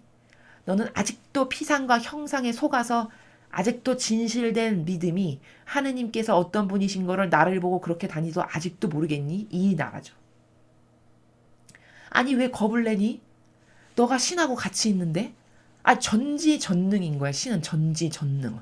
못할 것이 단 하나도 없고 온 우주 만물이 아버지의 손바닥 안에 올려져 있는 이런 전지전능. 그런 전지전능하신 하느님의 아드님이죠. 그럼 신성은 똑같은 거잖아요. 거죽의 가죽만 인간의 거죽을 쓰신 거지. 아 그럼 그 하느님의 아들이라고 사실적으로 믿는다면 제자들이 사실적으로 아 저분은 진짜 하느님의 아드님이죠. 저분은 그리스도야. 이걸 사실적으로 믿는다면 겁을 내거나 이렇게 호들갑을 떨면서 허둥지둥하거나 아 여태 도대체 뭐 하시는 거냐고 지금 바람이 저렇게 물이 다 들어와서 죽게 생겼는데 이런 말을 하지 않겠죠. 이런 말과 표현과 이런 행동을 밖엔 할 수 없었다는 건 다 뭐냐 몰입증하는 거냐. 제자들이 아직도 피상과 형상에 쩔어서 사는 사고방식의 그 프레임에서 못 나왔다라는 거예요. 그러니까 여러분 아직도 믿음이 없니? 이 믿음이라는 나라는 어떤 거냐면요. 사실적이고 진실적이고 구체적인 거거든요. 그러니까 믿음이라는 거는 하느님과 나와의 관계성이 이렇게 사실적으로 있는 거예요. 사실적으로. 그러니까 무슨 말이냐면 여러분의 엄마 아빠라고 이렇게 내 어머니 아버지 하면 딱 떠오르는 추상의 세계가 있으시죠. 엄마 아빠 하면 엄마 아빠의 얼굴도 떠오르고 모습도 떠오르고 엄마 아빠의 성격도 떠오르고 아 나는 그런 엄마 아빠하고의 어떤 관계성 가운데 있고 이게 사실적으로 딱 엄마 아빠라는 단어를 생각하는 순간 딱 떠오르잖아요. 그럼 그것은 사실적인 거죠. 막연한 게 아니라. 이 사실적인 관계성이 나하고 엄마 아빠의 관계에서 맺어져 있는 이런 사실적 관계성의 나라에서 내가 그분을 대하고 떨어져 있지만 마음으로도 그렇게 느끼고 이런 거죠. 이를테면 그런 나라라는 거예요. 살아있는 믿음이라는 거는. 그러니까 하느님 하면 하느님이라는 단어, 예수 그리스도 하면 예수 그리스도라는 단어를 추상함과 동시에 떠오르는 형상과 이미지뿐만 아니라 나와 하느님 아버지와의 긴밀한 내밀한 관계성의 나라에서 내가 항상 그분을 믿고 의탁하는 나의 정신의 순도라든가 내가 예수님께 의탁되어 있고 용해되어 있는 갈망하는 정도와 순도의 이런 사실적 무게를 달 수 있는 마음의 무게를 달 수 있는 이런 사실적인 것, 이게 믿음의 나라라는 겁니다. 그럼 여러분 지금 로마 가톨릭에서 신앙생활 하시는 대부분의 신자분들의 믿음은 거의 없다고 봐야 마땅하겠네요. 그쵸? 이렇게 사실적인 게 믿음이니까요. 그러니까 믿음이 뭔지도 잘 모르는 거예요. 이런 구체적 관계성 가운데에서 주고받는 교류와 통교의 나라, 그리고 거기서 내가 받는 어떤 영적인 느낌이라든가 교감이라든가 거기서도 확답을 받는 것, 내가 믿는 것, 뭐 이런 기타 등등의 수많은 구체적 형성된 나라들이 이렇게 딱딱딱딱 매듭지어져 있는 이런 것들의 모임이 믿음의 나라라는 거죠. 그럼 여러분이 한평생 로마 가톨릭에서 신앙생활 하면서 이런 구체적으로 딱딱 열매가 맺어지는 하느님과의 나와의 관계성에서 이건 진짜야. 내가 아버지께 드렸던 이 마음, 아버지가 나에게 화답을 주셨던 요 나라, 요 믿음, 요 마음, 요 나라, 요 사랑의 나라, 요 권리의 나라, 이런 게 있냐는 거죠. 거의 없으실 거예요. 왜냐? 들어본 바 없고 배운 적 없고 믿음이 뭔지도 여러분은 사실 모르고요. 다 막연하고 피상적으로만 알고 계시거든요. 이건 사실 믿음이 아닙니다. 이건 그냥 이렇게 공책에 써 있는 믿음 이거를 읽는 거예요. 그냥 단어를 아는 거예요. 단어를. 이 단어가 무슨 말이다를 아는 거예요. 그러나 그게 내 것이냐? 내 것이 되진 않은 거죠. 똑같아요. 제자들도. 믿음이 나라를 모르진 않죠. 근데 사실적 믿음이 있냐?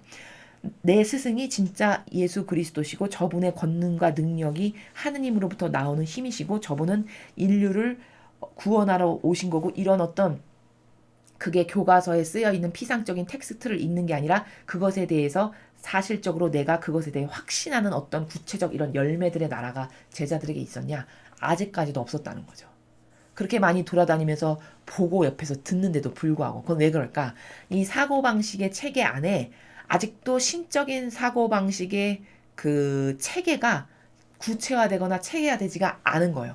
하도 이 세상을 지배했던 바리새야 율법학자들의 그 쩌든 인간의 뜻이 조작하여 만든 제도와 전통의 나라에서 온 백성이 살아가다 보니 어떤 그런 정서적 나라가 있잖아요.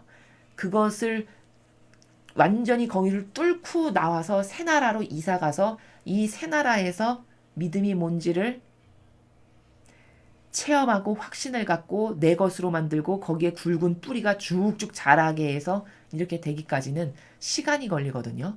그 프레임에서 나와서 새 나라를 열어서 새 나라의 개통이 되기까지는. 그러니까 아직도 제자들이 그것에 대해서 굉장히 막연했구나. 예수님이 어떤 분이신지에 대해서 참으로 막연했던 것을 우리가 여기서 발견할 수 있는 거죠. 그래서 믿음이라는 거는 도대체 뭐냐면 아주 구체적인 나라예요. 구체적인 나라. 엄마 아빠하고의 나의 관계성을 내가 구체적으로 딱딱딱딱 갖고 있는 많은 관계성의 그 소중한 기억들과 추억을 바탕으로 한 관계성이 있듯이 하느님과 나와의 혹은 예수님과 성모님과 나와의 아주 구체적인 체험과 교감과 거기서 내가 응답받은 것 그리고 일상생활에서 나를 돌보신다라는 것을 내가 느끼는 것부터 시작해서 이런 기타 등등의 수많은 구체적인 나라가 있어서 그것이 이제 내 영혼의 뿌리를 내려가지고 그 뿌리가 점점 깊어지고 넓어지고 두꺼워져가지고 절대로 흔들리지 않을 만큼 이게 두꺼워졌다. 그럼 이건 믿음이 좋은 사람이다. 이렇게 말하는 거예요. 그때서. 믿음이 훌륭한 사람이네. 믿음이 좋으네. 믿음이 아주 투철하네. 뭐 이렇게 말하는 건 그때서 말해야 그게 말이 된다는 겁니다. 그러니 얼마나 지금 이 시대 여러분이 다니시는 로마 가톨릭에서요. 믿음 좋으시네. 이게 얼마나 피상적인 말인지 아시겠죠? 그게 얼마나 이 오늘 사실적 나라에서 봤을 때 말이 안 되는 소리구나. 저 그냥 피상과 형상으로 가득한 말을 하고 있는 거구나. 이게 무슨 말인지를 이제 아실 겁니다. 그건 다 사실적이지 않은 그냥 교과서에 써있는 믿음이 그래 믿음? 믿음이라고 읽고 믿음이 뭔지 자연법에서 속한 단어는 알지만 내 것은 아닌 그냥 그런 거예요. 막연한. 그 막연한 믿음의 나라에서 대부분의 신자들이 지금 살아가고 계세요. 그러니까 이 제자들만 이랬을 것 같잖아요. 여러분이 만약에 예수 그리스도를 만나셨어요. 그랬어도 여러분도 이렇게 제자들처럼 어리버리하고 어벙벙 해가지고 자기가 메시아를 모시고 맨날 다니는데도 그래 뭐 사람도 살리시고 그러긴 하는데 진짜 그리스도신가 뭐 이런 멍청하고 아둔한 그러니까 갇혀있는 프레임이 너무 세서 인간이 만들어 놓은 이런 제도와 전통이라는 프레임에서 너무나 한평생 오래 살다 보니 아직 신에 대한 그 절대성과 유일성의 나라에서 맞고 믿고 의탁하는 이런 확신과 믿음의 이런 나라가 아직 구현이 안 된 거죠. 이런 제자들의 상태를 볼 수 있습니다. 여러분 우리가 여기서 정말 이걸 통해서 무섭게 깨달아야 되는 건 뭐냐면은 누군가에 의해서 내가 원치도 않았는데 누군가에 의해서 나에게 주입된 프레임이라는 게 사람마다 있거든요. 눈에 보이지 않는 창살 없는 감옥에서 살아요. 대부분의 사람들이. 그게 뭐냐? 자기가 만들어 놓은 자기만의 그 정신 안에 영역의 세계가 있어요. 누구는 자존심. 뭐 어떤 사람은 그게 뭐 돈. 어떤 사람은 명예. 어떤 사람은 학벌. 뭐 또 어떤 사람은 권한 이런 각각의 사람마다 가지고 있는 다 다른 종류의 창살 없는 감옥의 프레임이 존재하거든요. 누가 거기 들어가서 살라고 하지도 않았는데 자기가 그 안에 들어가서 살고 그게 익숙하니까 편안하니까 그냥 자기께 된 거예요. 자기 사고방식이. 그럼 그 자기가 원해서 갖진 않았지만 어떤 뭐 환경이나 여러 가지 기타 등등에 의해서 갖고 있는 프레임이 다 인간적이고 세상적인 거잖아요. 인간적이고 세상적이고 자연법 안에서 형성된 거죠. 그럼 이 프레임을 갖고 살아가는 인간이 어느 날 신적인 게 딱 왔어. 그럼 이 신적인 것과 이게 스파크가 일어날까요? 안 일어날까요? 당연히 일어나죠. 정반대의 것들인데. 당연히 스파크가 일어나는 겁니다. 그럼 이 신적인 게 완벽하게 수혈이 잘 될 때까지는 이게 무너지거나 흐물흐물해져서 없어지고 이런 과정들이 필요하죠. 이렇게 무너지고 흐물어지고 없어지고 흐물흐물 녹아버리고 부셔버리고 쪼개버리고 빠개버려서 거기서 완전히 탈출해서 자유한 영혼이 됐을 때 그때서야 비로소 진리가 쑥쑥쑥쑥쑥 잘 들어가는 거거든요. 거침이 없기 때문에. 이런 과정들이 필요하겠죠. 지금 우리가 이 진리를 배우는 게 그런 과정 가운데 있는 거예요. 그래서 지금은 잘 안 들리실 수 있을지 모르겠지만 반복해서 들으면서 제가 맨날 강조하잖아요. 여러분이 가지고 있는 인간적인 프레임을 자꾸 깨버리고 없애버리고 아 이건 잘못됐구나 버려야지 아 이건 더럽고 역겨운 거구나 하지 말아야지 아 이거 내가 원해서 가진 게 아닌데 언제 이런 게 생겼지 아 이것도 버리고 아 이것도 쓸데없는 거네 계속 버리는 이게 뭐냐 이게 자기가 한평생 갖고 살았던 그 인간적이라고 하는 프레임 교만, 자만, 자애심, 이기심, 사욕, 욕망 뭐 또 뭐가 있을까요? 뭐 무슨 명예, 지위, 권한, 돈, 뭐 이런 수많은 프레임을 다 잘게 쪼개버려가지고 없어져 버릴수록 그때서 이제 진리가 잘 들어가게 되고 그때서야 새로운 내 영혼이 이제 드디어 올바르게 창조가 되기 시작하는 순간을 맞이하게 되는 거거든요. 그래서 아직 제자들이 지금 그런 과정 중에 가고 있는 중이었고 그렇기 때문에 예수님을 곁에서 모시고 살고 있는데도 어떤 분인지 짐작도 안 하고 몰랐다. 라는 것을 그래서 그런 부작용 때문에 지금 예수님이 누구신지를 알아보지 못해서 이런 멍청한 반향을 이렇게 넋놓고 있는 도대체 이분이 누구시긴 누구셔. 맨날 기적을 보고도 지금 이런 말을 하는 거예요. 그래서 그렇게 될 수밖에 없었던 건 인간이 가지고 있는 각각마다의 그 교묘한 프레임이라는 거 있죠. 특히 이 교회가 만들어 놓은 프레임. 그 프레임이 여러분 얼마나 악독하고 지독한 것인지 여러분은 아직 실체를 다 모르세요. 아주 짧게 말씀드리면요. 이 교회가 한 영혼을 잡아먹는 프레임이라는 거는 이런 겁니다. 이것은 좌파라고 부르는 우리가 좀 저급한 단어를 쓰면 빨갱이라고 부르는 사람들도 이거랑 똑같은 프레임을 써요. 자, 어떤 거냐? 처음에는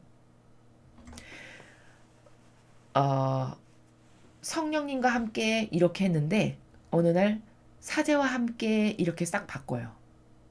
쬐끔 바뀐 거죠. 그러면서 뭘 한 거냐? 경계를 허문 거예요. 진리는 절대성의 유일무이한 경계가 다 설정되어 있는 거거든요. 근데 경계를 이렇게 싹 허물어요. 약간. 뱀이 하는 짓이 그런 겁니다. 경계를 싹 허물어서 성령님과 함께가 절대값이었는데 사제와 함께 이렇게 바꿔요. 그리고는 거기다 첨언을 뭐라고 다냐? 아유, 왜 성령님과 함께를 갑자기 사제와 함께라고 해요? 누가 물어보잖아요. 신자가, 똑똑한 신자가. 그럼 어떻게 얘기하냐? 아, 예수님이 대사제시잖아. 예수님과 함께 하는 건데 왜 나빠? 그렇게 봐. 이렇게 설명을 해요. 자, 여러분. 그러면은 진짜 그렇게 예수님을 위하고 예수님이 이것의 주례자라고 생각을 한다면 이 미사에 왜 사제와 함께라고 써요? 굳이 예수님과 함께라고 쓰면 되지. 그렇지 않습니까? 그런데 교묘하게 사제와 함께 이렇게 쓰는 거예요. 경계를 이렇게 싹 허뭅니다. 그리고는 보편화를 시켜요. 뭐냐? 모든 사람이 거기에 거부감이 없게끔 한동안 이거를 쓰게 하는 거예요. 이게 보편화 작업입니다. 보편화를 쓰는 거예요. 사제와 함께를 한 30년, 40년 계속해. 그러면은 사람들이 이제 막 태어나고 이제 갓난아기로 막 태어나서 성당을 막 다닌 애들은 아예 그 전에 무슨 일이 있었는지 모르니까 그게 그냥 정상으로 받아들이게 되는 거예요. 이렇게 해서 이제 보편화가 어느 정도 이루어졌어. 그러면 어떻게 되냐? 사제의 영과 함께 이렇게 해요.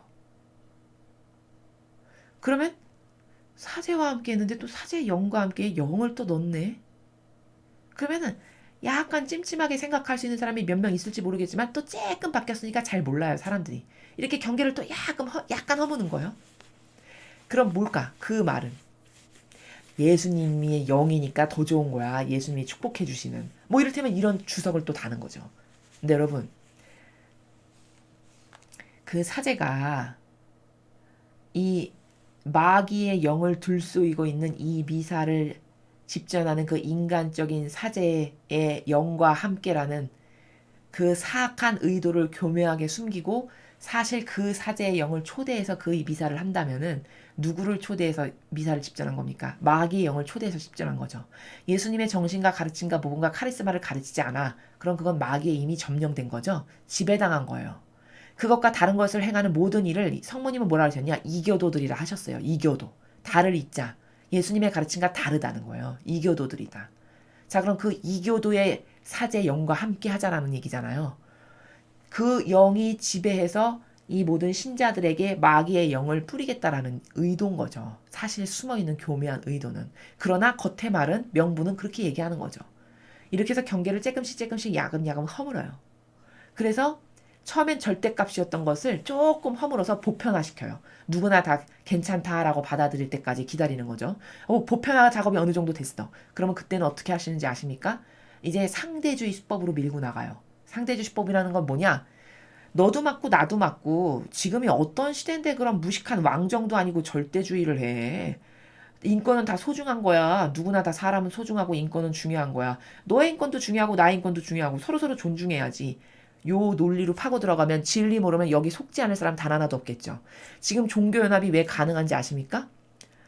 교황이 바로 이런 논리를 피는 거예요. 상대주의 논리. 모든 종교에는 진리가 다 조금씩 있다는 거예요. 그러니까 다 받아들여서 우리가 다 하느님은 사랑이신데 좋은 게 좋은 거지. 모든 진리에는 모든 종교에는 다 진리가 조금씩 있어요. 그러니까 이렇게 평화와 화합을 이루면서 살아야지. 그러니까 하나 되는 게 좋은 거야. 이 논리로 지금 종교연합을 하는 거거든요. 근데 이런 진리의 지식 체계가 없으면은 다 좋아 보이는 게 왜냐? 너무 교묘해가지고 여러분 스스로가 분별할 수 없을 만큼 지금은 아주 심각하게 교묘한 마귀가 이 로마 가톨릭의 교회를 다 지배한 상태라는 거예요. 그 사람의 영 안에서 사람의 영혼을 완전히 차지해서. 근데 여러분 하느님은 제가 말씀드렸죠. 누누이 진리의 세계는 절대다. 절대. 그럼 절대를 여러분 또 잘못 이해하시면 큰일 납니다. 이 절대가 왕정시대의 절대주의를 말하는 게 아니에요. 너는 나에게 완전히 굴복해라. 그 절대주의를 말씀하시는 게 아닙니다. 진리가 절대라는 건 뭐냐? 부족함이라고는 요만큼도 없는 절대. 그 절대성을 말씀하시는 거예요. 진리라는 거는. 그 아버지의 진리의 나라라는 것은 부족함이라고는 찾아볼래야 찾아올 수 없을 만큼 퍼펙트한 절대성 가운데 세워진 진리. 이래서 수천 년, 수백 년, 수만 년이 지나도 바뀌지 않는 거예요. 맞죠? 아기가 딱딱 맞죠? 이런 절대성 가운데 진리라는 겁니다. 이 절대성을 허물고자 하는 게 마귀의 의도예요. 왜일까? 하느님의 뜻이 못 다스리게 해야 되니까. 진리가 힘을 못 쓰게 해야 되니까, 인류에게. 진리만이 유일한 답이고 해답이고 그 안에서 하느님의 뜻이 다스려야 온 인류가 가지런한 신적 질서 안에서 드디어 아버지 뜻이 다스리는 그런 성화의 시대의 세상이 되는 거거든요. 이것을 가로막을 내야 되니까 어떡할까? 진리를 허물어야지. 진리가 힘을 못 쓰게 해야지. 자꾸 파괴해야지. 근데 눈에 티나게 파괴하면 누구나 다 아니까 어떻게 해야 될까? 교묘하게 야금야금 뱀이 쬐끔씩 갉아먹는 것과 같은 수법을 이 로마 가톨릭이 기가 막히게 잘 쓴다는 거예요. 그것의 한 예가 성령님과 함께가 사제의 영과 함께까지 변천된 바로 이 과정. 또 있습니다. 아주 많아요. 얘는. 10계명의 두 번째 계명이 뭐죠, 여러분? 우상 숭배하지 말라예요. 여러분, 우상 숭배하지 말라라는 계명이 지금 남아있는지, 요즘 교회가 새롭게 정의한 10계명에 남아있는지 집에 가서 찾아보십시오. 언제 빼먹었는지도 모르게 두 번째 계명이 없어졌어요. 우상 숭배하지 말라는 계명을 빼버렸다고요. 그리고 10개 중에 한 개를, 그 10개 중에 어떤 한 개를 두 가지로 가지치기를 해가지고 그 두 번째 자리에 채워 넣었어요. 이게 뭘까? 이게 뭘까, 이게. 왜 우상 숭배하지 말아를 뺐을까? 그 의도의 의지가 뭘까를 봐야 되는 거죠. 왜? 자기네들이 우상으로 지금 살고 있는데 눈이 열려서 우상 숭배, 아 저게 우상이었어. 진짜 마귀의 대머리였네.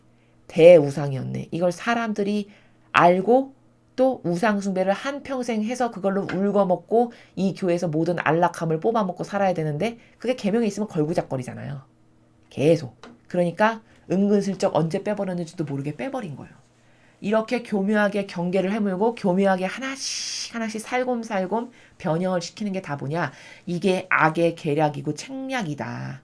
이런 방법적 루트로 악은 항상 영혼을 속여먹고 자기 목표를 이룬다. 여러분 오늘 이거를 반드시 명심하십시오. 여러분에게 오늘 이 관점이 굉장히 중요하다는 것을 제가 재차 반복해서 계속 말씀드리는 것은 이 관점이 여러분의 정신세계 안에 정립되어야 세상의 많은 것들을 분별할 때 가만히 있어봐. 저게 악인가 선인가를 볼 때 경계를 허무는 짓을 하구나. 무조건 마귀예요. 특히 윤리 도덕이나 신적인 것에 관해서 경계를 허문다. 이것은 더더욱 마귀죠. 하느님보다 더 높은 존재야. 자기가 경계를 막 허물어. 이게 완전 마귀라는 겁니다. 이런 짓을 지금 교황이 계속 하고 있는 거예요.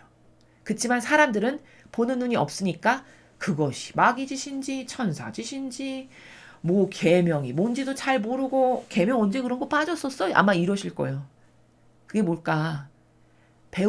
일단 배울 수가 없는 환경이고 왜냐 가르치질 않으니까. 누가 갈망이 있어서 이 교회에 다가와봤자 다가온다 한들 인간적인 걸 가르쳐가지고 오히려 더 마귀 자식이 되게 만드는 게 이 교회의 사악한 악독한 짓이에요. 그래서 이런 것을 객관화시켜서 여러분이 깨달으셔서 하나하나 말씀드리는 제 말이 성경에 진짜 나오는 진리인가 찾아보십시오. 이게 제 말인가 성경에서 예수님께서 가르쳐 주시는 근원적 원리 가운데 하는 말인가를 찾아보세요. 그리고 맞다면 여러분은 제 말이 아니라 이 성경에 이 매일미사라고 하는 성경에서 가르쳐 주시는 아버지의 뜻 이거 하나만 붙잡고 가셔야 돼요. 여기에만 올인하고 살 때 유일한 희망이 영혼에게 있다. 여기에만 완전히 올인해서 이것만이 죽는 날까지 오습니다. 전 이것만 따를 겁니다. 저 이거 아닌 건 다 틀렸어요. 잘 몰라도 다 틀렸어요. 제 의지는 무조건 아버지 말씀, 하느님의 뜻 진리만 따르고 살 거예요. 이렇게 하고 붙잡고 살고 이렇게 진리를 배우셔야만 여러분의 영혼에게 새로운 빛살이 비치고 그때서야 희망이 떠오른다는 것을 여러분이 꼭 반드시 명심하시기를 제가 진정한 갈망으로 꼭 이게 진짜 중요하다라는 것을 아버지 뜻 안에서 말씀드립니다.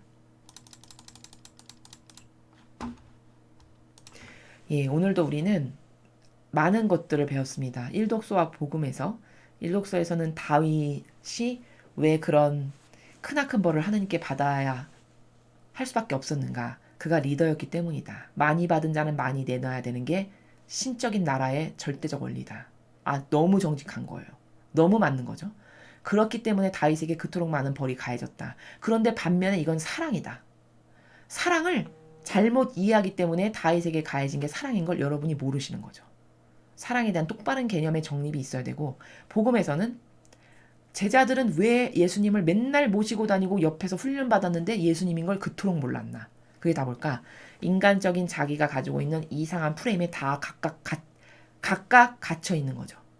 근데 그들의 프레임에 주도적인 그 갇혀 있게끔 역할을 한 게 누구였냐? 그 시대의 바리새인 율법학자였다는 거죠. 바리새인 율법학자가 그 시대에 엄청 지대한 영향을 끼쳤던 세력들이었거든요. 특히 이스라엘 백성에겐 더하죠. 율법. 목숨보다 더 열심히 따르기를 주도하고 강요했던, 이게 바로 율법주의자들이었잖아요. 그랬기 때문에 그 세력에 의해서 다 지배받았기 때문에 그것 말고는 여기 채워놓은 게 없어서 신적인 것이 왔을 때 완전 충돌이 일어날 수밖에 없었다. 그럼 그 신적인 것과 인간적인 그 제도와 전통이 충돌이 당연히 일어날 수밖에 없죠. 그래서 이스라엘 백성이 그토록 예수님을 박해한 거예요. 그들 안에 있는 악이 그들이 일부러 그렇게 한 게 아니고 그들도 메시아를 엄청 기다렸잖아요. 수천 년 동안. 근데 왜 메시아를 볼 수 없었냐?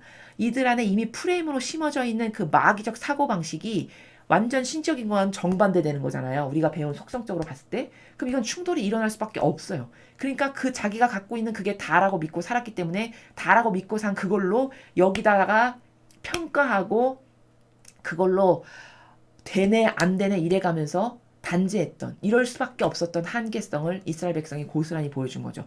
그럼 그건 누구 탓이냐? 이스라엘 백성이 그렇게 된 건 다 율법학자 바리사이 때문인 거다. 사악한 그들이 마귀적 사고방식을 이 백성에게 주입해서다.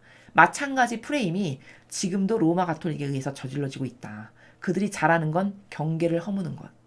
경계를 허물어서 절대성의 진리를 상대주의로 만드는 게 한평생 로마 가톨릭이 지금까지 해온 모든 술수의 수법의 근원이다. 이 원흉의 원리를 여러분이 똑바로 아시고 앞으로 어떤 이 로마 가톨릭이 행하는 행동, 그들이 반포하는 교서, 말로써 맺은 열매 이런 거를 분별하실 때 가만히 있어봐. 저거 예수님이 행하신 거랑 다른데? 예수님이 행하신 경계를 오히려 허무네? 이런 관점의 나라가 하나 오늘 생겨가지고 그걸로 볼 수 있으면 여러분의 영혼이 또 이만큼 열린 거예요. 열리고 계속 열려서 빛으로 가득한, 그래서 못 볼 것이 하나도 없는 그런 여러분들이 되시기를 아버지 뜻 안에서 축복합니다. 이상으로 2020년 2월 1일 연중 제3주간 토요일 복음 해설을 마치겠습니다. 감사합니다.